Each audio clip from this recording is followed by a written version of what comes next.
Well, hi, everybody, and welcome back to the Galactic Astrology Podcast.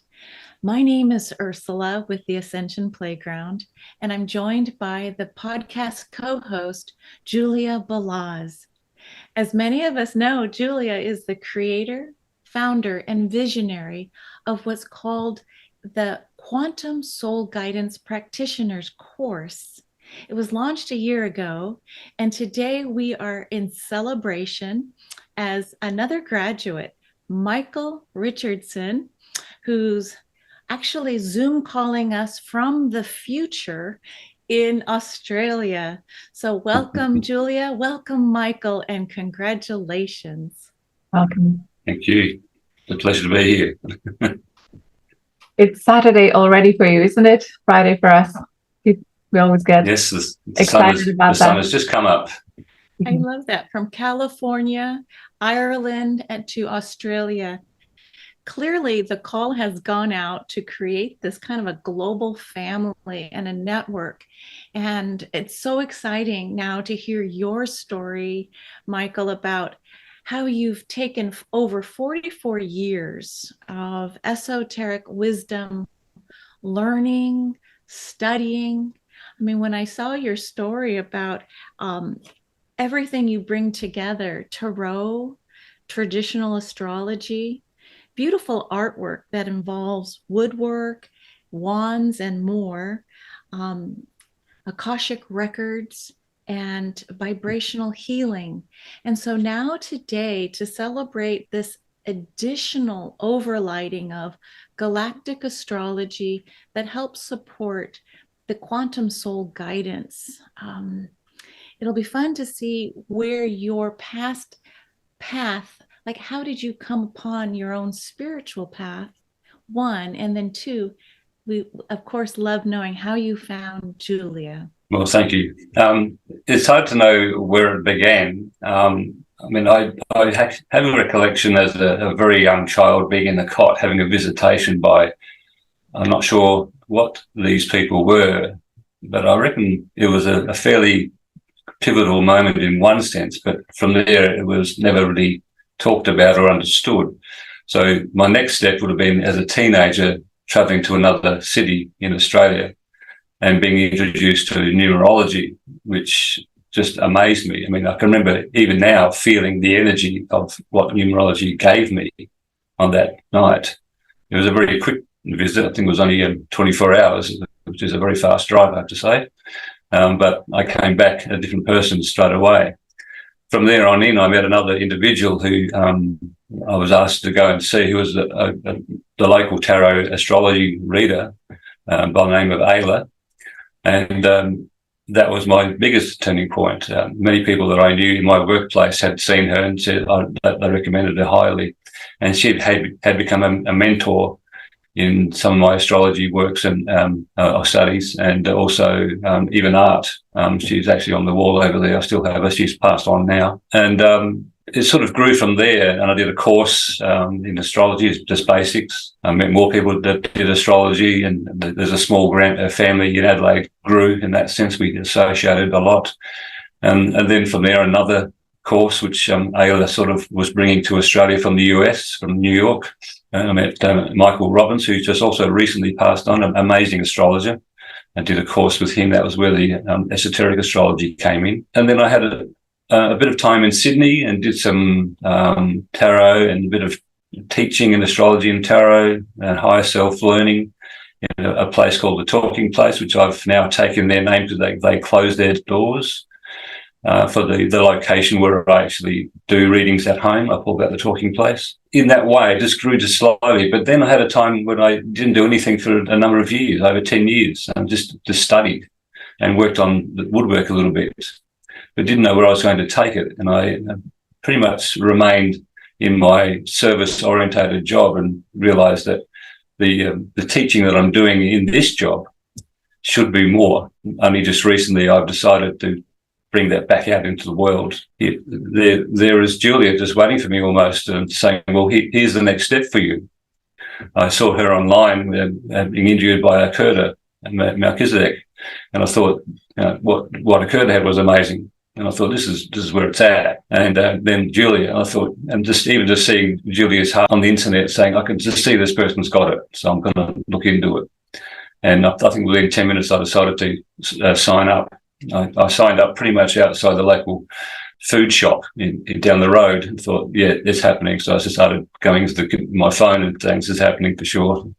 I then asked my wife if that was okay. She said, yeah, do it. If it makes you happy, do it.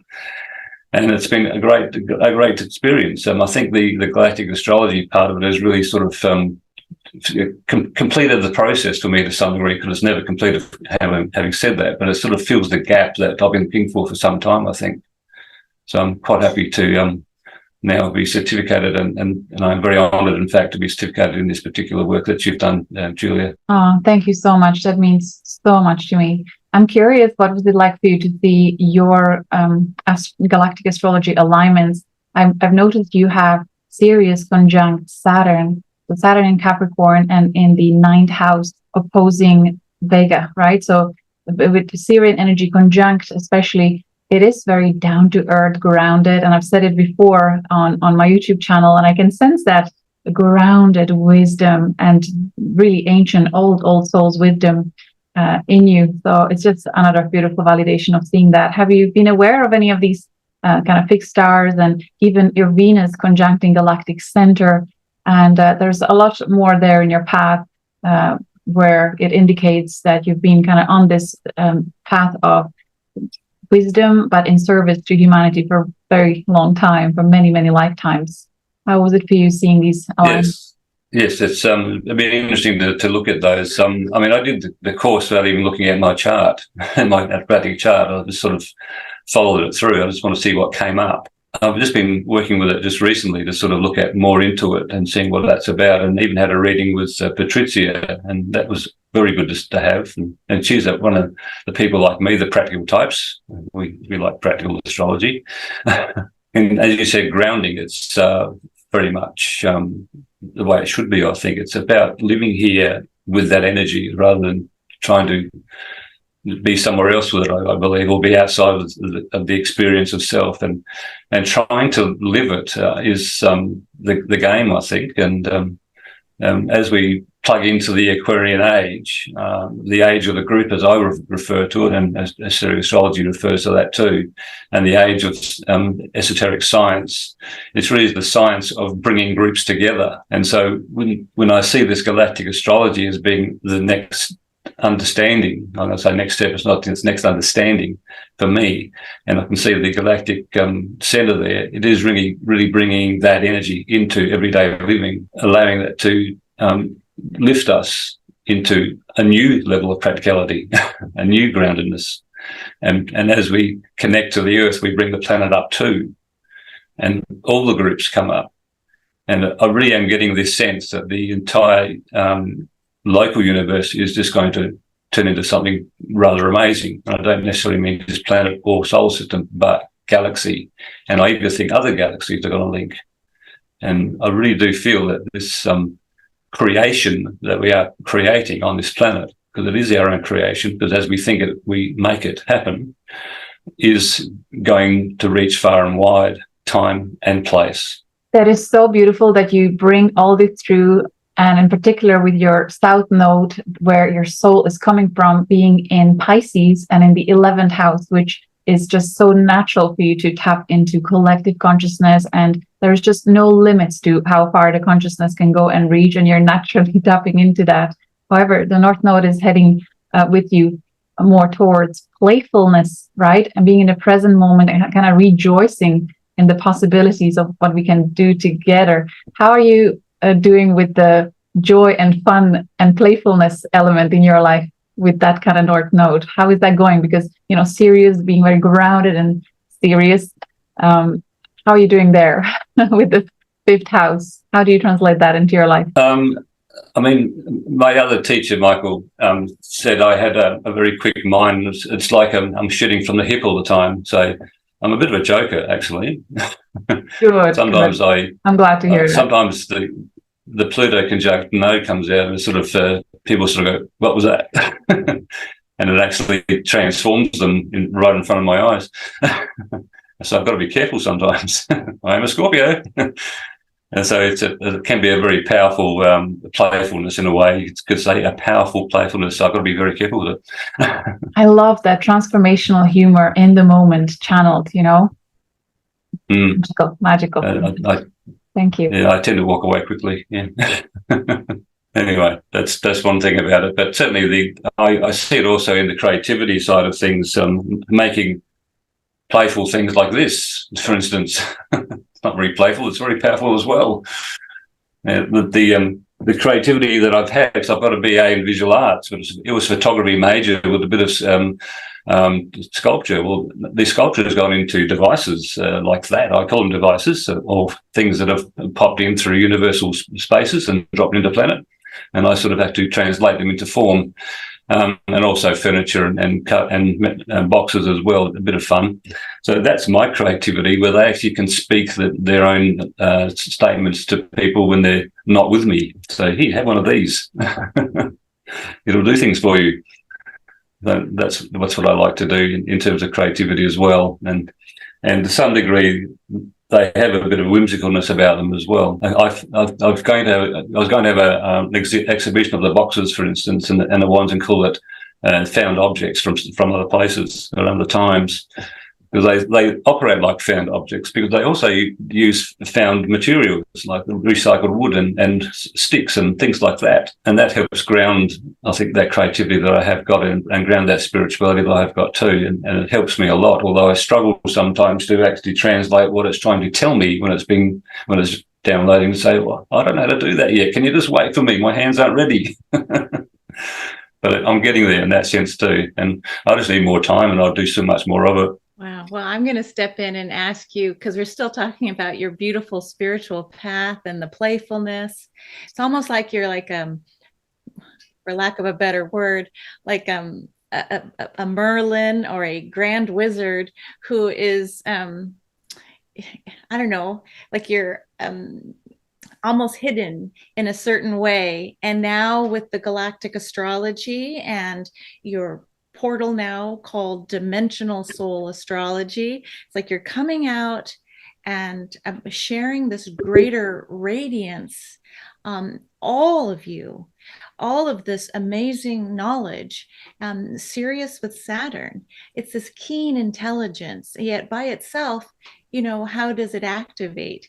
And so this idea of sharing now more of yourself, but I'm still fascinated with Australia and the sacred geography and the you know, the sacred ancestors that are there. Had you been born in another country, it just maybe would have been a different Michael that I'm speaking to. But I think there's something linked with you and your location. Before we get on to the present moment, is there something more that you'd like to say about where you live? And you mentioned didgeridoo, and excuse me if I'm saying that incorrectly, but how the vibration of the indigenous people also kind of brings forward this healing capacity that you seem to carry so easily in your aura. It is a sacred object to the indigenous people, the didgeridoo. So it is not something I hold lightly. It is, and it's not something I say that I'm an expert in. I would certainly say I'm not a great player of it. I'm not brought up with it. You could say I'm learning to play it, and I'm honoured to do that. I did one time in a location on Sydney Harbour, where I brought the didgeridoo down to a place where the Indigenous call in the whales. And after finishing playing on top of this cliff, I started to go back to my car, and strangely enough, two elders walked past. And I thought, am I allowed to do this here? So it is very much an honour to even have one and use it with care and caution. So for me, I'll probably be using it in healing works, but also just playing it in the local area. I've got enough property that I don't wake people up if I do. Not that I've done it yet, but I'm going to. You can guarantee that. Because, yes, I really am coming out, and I'm getting used to the fact that I need to be not so much seen, but participating in the process in a way that feels right for me. because when you have the heart open to who you are and your connections, and I do believe this is where Hydra comes in my galactic stuff as well, the serpent energy, and certainly that refers to in the readings I've heard that Hydra is very much Asian area, but also any serpent energy, I believe, and the serpent energy is very strong in the indigenous ethos. So I think I'm really connecting with that, and I have been to some sacred sites in South Australia as well as in groups, and it's very powerful just to even be in those spaces, and having my own plot of land I'm allowed to sort of not own but be part of. You know, we own it in Western society, we don't own it in the Indigenous society. It's an honour to be on the land. I need to use it more for that, and I'm looking for ways for that could occur. So for me right now, just playing drums and the didgeridoo would be very powerful just in that sense. It'd be an earth healing energy.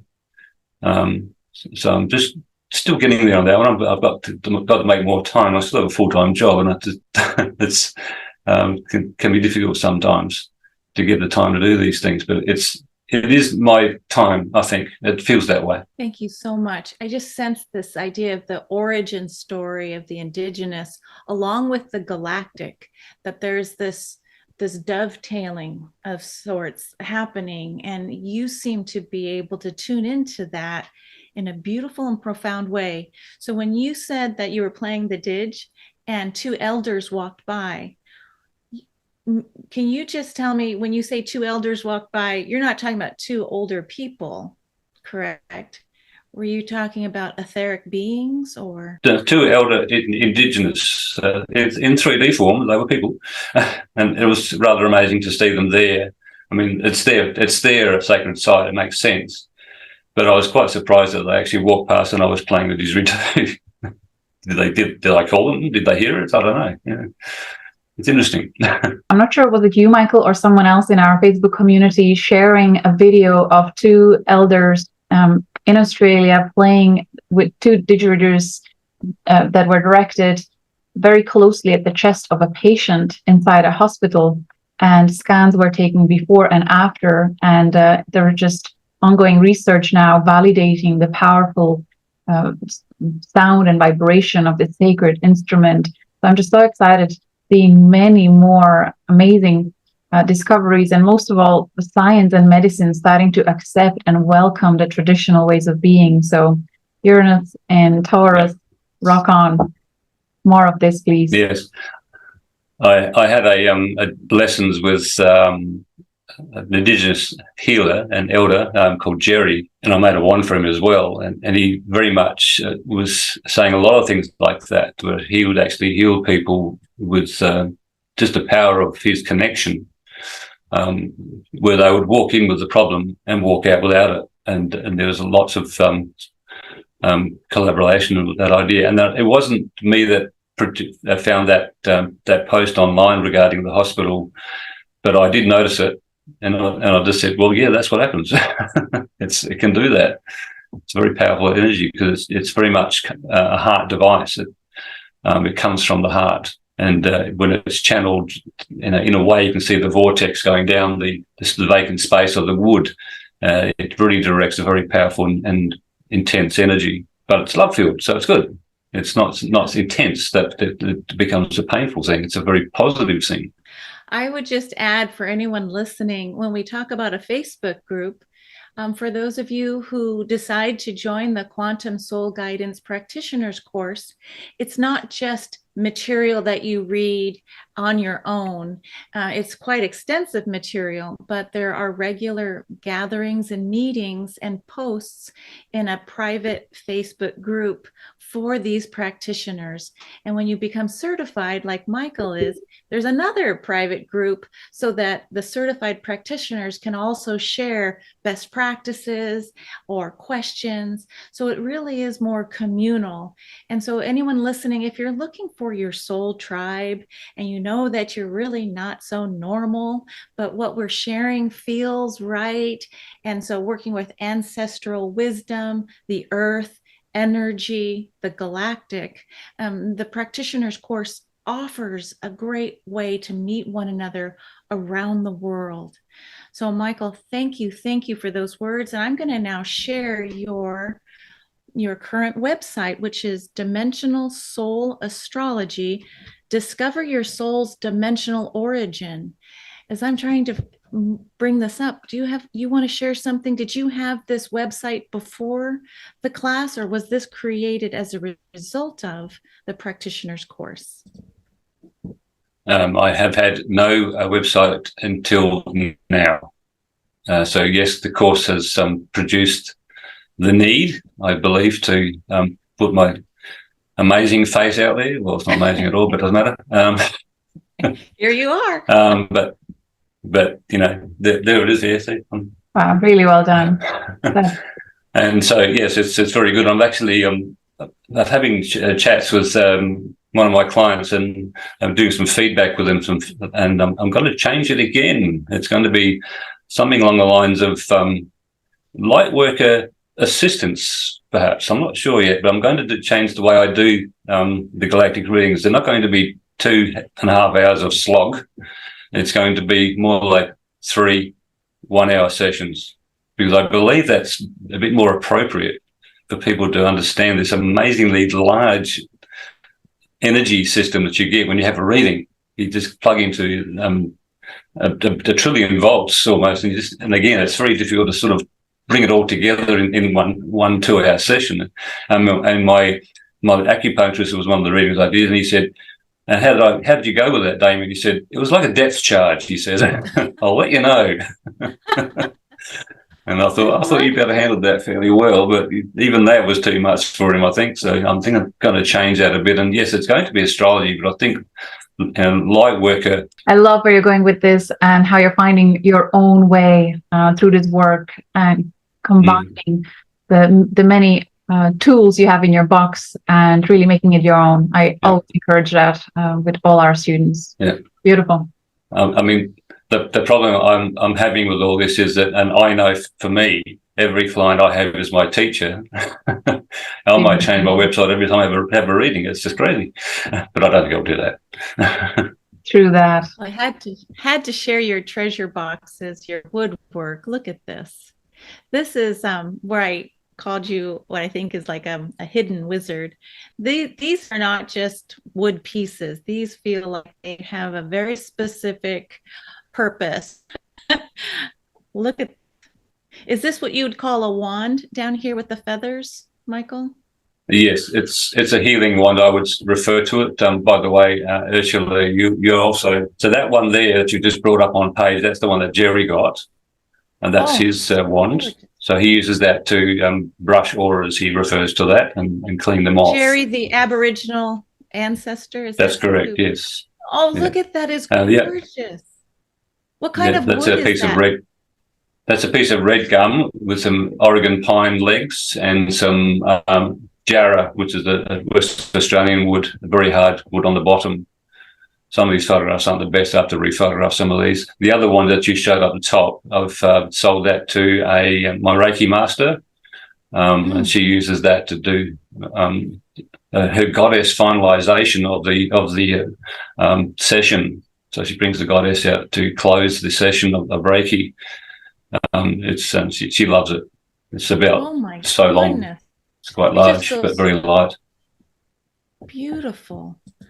Well, and you have a day job as well? I'm afraid so. Yes, I get very tired, but I do my best, and it's going to change. It's a building process at the moment for me. In due course, I'll have more days here in my counselling area than actually days in the retail world that I am now. But I'm still a teacher up in the retail world. It's just a matter of what they want to hear. Sometimes I start talking about other things like astrology. You hear that? Well, I just had a chance to look at your Instagram, so you also have an Instagram account, and there was this freshly posted, really beautifully expressed testimonial from one of your clients.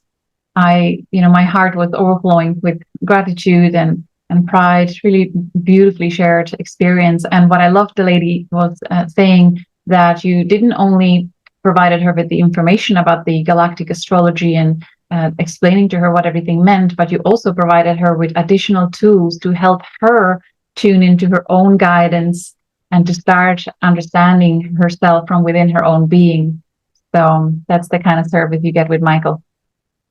Very empowering. Yeah, and that's where I'm going to expand upon that with the 3-session situation, which you have more of that takeaway material to work on, and I can check your homework and I'll mark it and see how you're going with it, and then we'll go to the next level and that sort of thing. And not actually at school master or anything, but it's a process. I think it's a nice process. Beautiful. May you be blessed with many wonderful experiences so that you can retire from your everyday job and enjoy more of your time on your beautiful property, playing with the creative inspirations that will continue to come through you in service to humanity. It's certainly been seen. It's on its way. And thank you for that. I'm honored. I mean, I'm already blessed. I'm already seeing clients. I'm already got a Galactic Soul certification. I'm amazingly blessed. Everything that you've studied and learned for the past, especially 44 years, I'm tracking that number in numerology too, that this galactic program, this quantum soul guidance program, seems to offer the architectural framework for you to be able to share all of your learnings that you want to then bring in service to others forward. And so what I loved hearing at the beginning was, it's time now for me to share and to give and to participate in this more of a global Aquarian network system. And it's almost like when you allow yourself to come forward and put the little shingle out, here I am, even though it's evolving, which is great. It's like the universe and spirit hears you and reciprocates. And so sometimes you think, oh, I have a client session, but that client gives you so much more. Like the energetic charge, the vibrational healing happens when you said yes, and it's electrifying. So as you think about your future now, Michael, any message you want to share as far as to the class or to someone who might be interested in having a session with you? What can you say about that? It's a journey that we all take, and I can say that with my own journey, it's been rather fun and interesting and enlightening and all those fun words we like to say. But this is the time, I think, where we all need to sort of step up to ourselves, the real self, and remember that the world out there is just part of the process of who we are. What is more important to know, not more important, as important to know, is that in our heart is our real self, and it needs to be expressed, because as the Aquarian age has just begun and is beginning to evolve, it is what we can put out from our heart that creates the world that we want soon. When I mean soon, I mean it's now. It's actually now.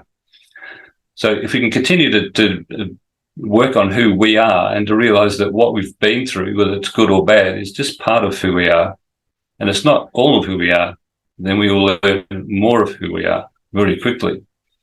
And in that energy, and I'm probably repeating myself, the world will change. And we will have the world that we really want. Let's not talk about it, let's just do it.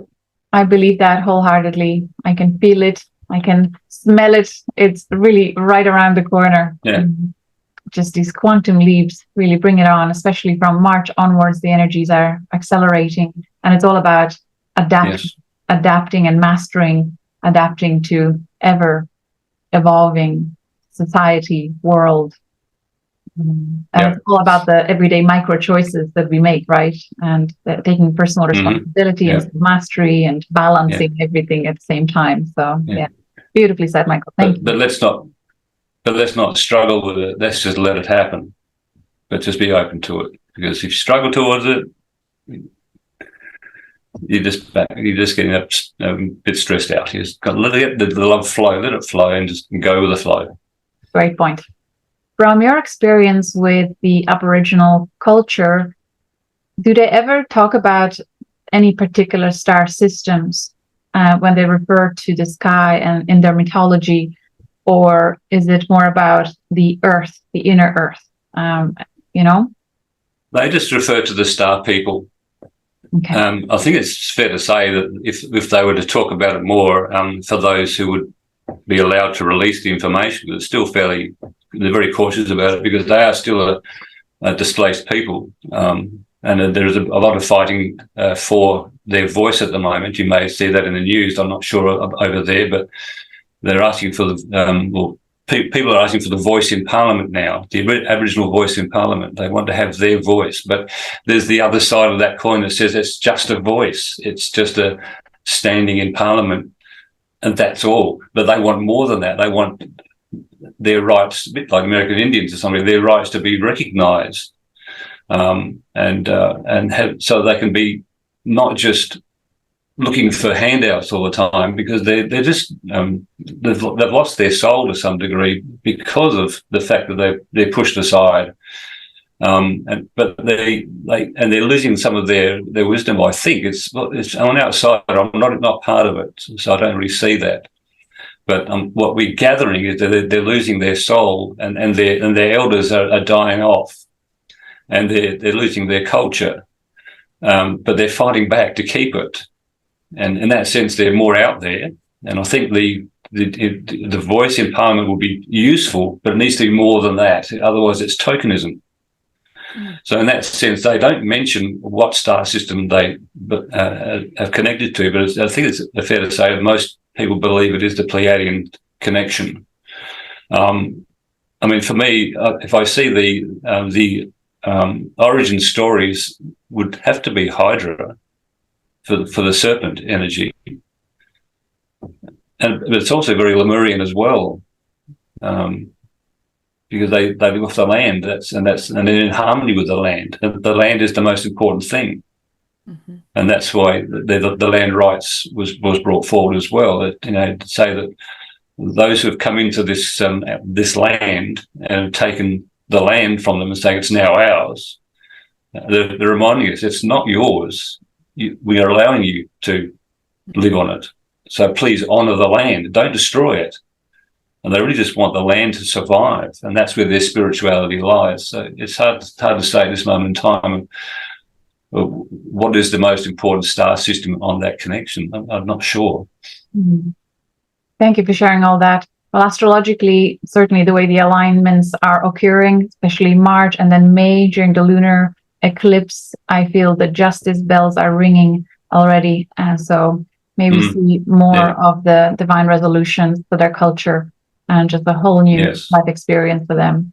Yeah. Thank you, Michael. Yeah. So even sort of talking about it in the podcast, there's going to be people say, hang on a second, do you know the whole story? And I'd say, well, I don't know the whole story because I'm not in their culture. So it's really me bringing forward what I feel is right in here. And it's always a bit of a challenge, I think, to sort of be an outsider to their culture and to talk about their culture, because we don't know what their culture is. You know what I mean? Yeah, so, good point. Yeah, and I would it's always done cautiously. Yeah, thank you. That's a nice and humble way to point that out. And I would like to invite any viewers who might know the answer to what we asked to feel free to comment and below the video. Absolutely. Yes. I could just we can all be educated, that's for sure. Yeah, if I could just add to that, what came up through the channel Kryon, Kryon, which is Arcturian energy, it was this connection of the star mothers from the Pleiades. But there's this big thing around Uluru, as a time capsule was left behind, and some of the star mothers left and stayed behind to seed humanity. So it's a very ancient galactic point on the globe. Here in the United States, we have the Native American Indian, but so it's interesting, right? Like, and why the timing of it with the ley lines. So I don't know, but to this idea that some volunteered to stay behind and support humans and may still be here. It's very close to what's happening with Mount Shasta and Telos and the Lemurian connection. So it's fascinating, right? So I'm glad you asked that, Julia, and maybe some of this will make it into the video as a call for tell us more what you've heard. There's a lot to learn in that situation of the ancient connection, and what don't we know about that? What do we need to know about that? How can we participate in that? Because to some degree we're led by our heart, but if we know more, if the cultures can sort of let us in to some degree, that'd be great. But it's all about permissions. It's about, they have to know that they feel like it's the right thing to do, because they haven't been looked after very well by others, and so they're very protective of their culture, and it's understandable. Perhaps our curiosity. I haven't been to. Perhaps our curiosity, and as we start engaging in these conversations, that's when the answers start coming in.